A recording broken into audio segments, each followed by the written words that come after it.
I didn't think of myself as beautiful. I wasn't raised with a lot of other people of color in school. So I was like a minority in a minority. And I didn't really understand, I think, most of my life what it quote unquote felt like to be beautiful. What are some of the parts of yourself that have been, I don't know, some of the hardest to learn to love? Oh my goodness. Yeah, so I'm very chatty Cathy. Hmm. Like, I love to talk. I talk for a living now, and I make money from speaking, which is so apropos because I have never been able to shut up. Like, this is not a thing. I'm just a talker. And I've always been a talker since I was little. But it was one of the things that it felt like I was judged for that when I was young and punished for that. You know, in school, you got to be quiet. And I would, the teachers would try and put me on the spot and they would know I was talking. So they would ask a question. They'd ask me the question specifically, hoping that I get the question wrong so they could like embarrass me because I was talking. But literally, I would answer the question because I was being present to what was being said. And I was also talking. Hmm. So it was kind of something that it was frowned upon. And I felt like my dad and I also, we butted heads for that exact reason. I was very outspoken and very loud.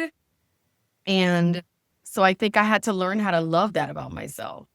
Hmm. And I really was very drawn to becoming a speaker, but I was so afraid to speak, like life and death afraid to speak.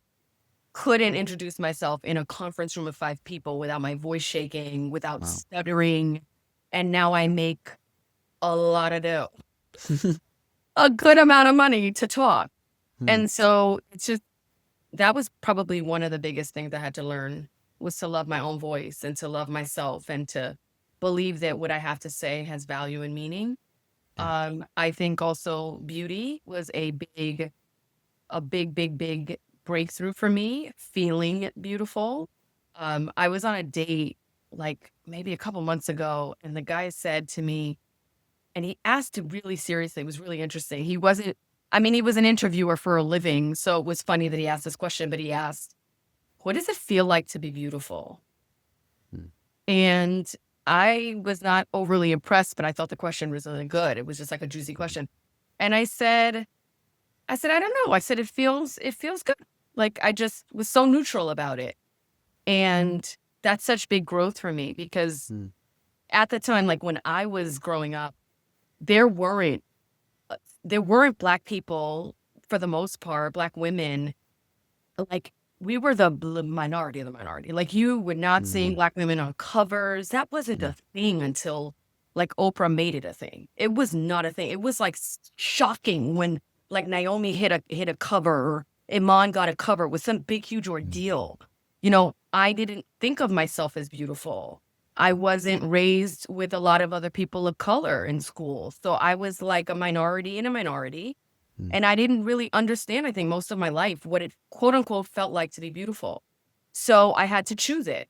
That's another thing I had to fall in love with. I had to fall in love with myself and choose beauty. Okay, I choose to believe I'm beautiful, even though I don't know what that feels like. Yeah. And in that choosing over and over, now I do know. So Yeah.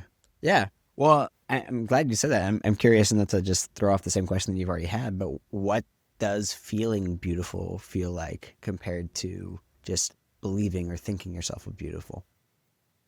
um, hmm,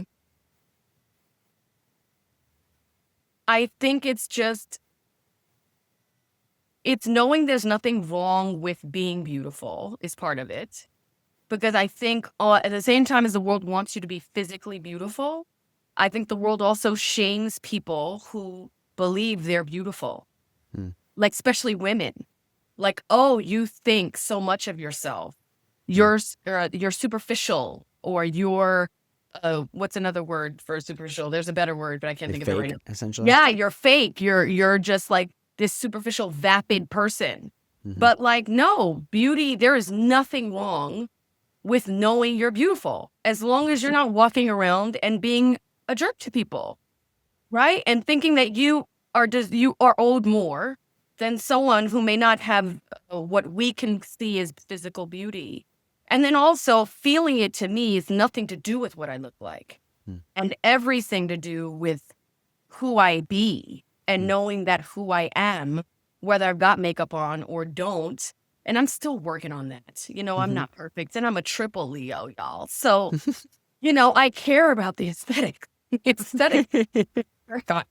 And at the same time, like knowing that that's really about my inside. That's about Mm. who I am in my heart. And my beauty is in the relationships that I have. My beauty shows, it's a reflection on the outside of what's happening on the inside. I think I'm way more beautiful now than I used to be, mostly because I own my beauty, my internal Mm. beauty, and Yeah. mostly because I cultivate that.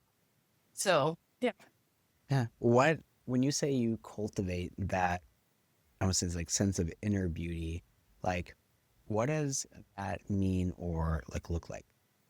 When I love myself enough to say yes to the things that make me feel good and say no to the things that abandon myself, that have me Mm. abandon myself, even if it means hurting someone else's feelings, even if it means saying the difficult thing. Every time I do that, I feel like I'm more worthy and I feel more beautiful. I feel Yeah. like I matter.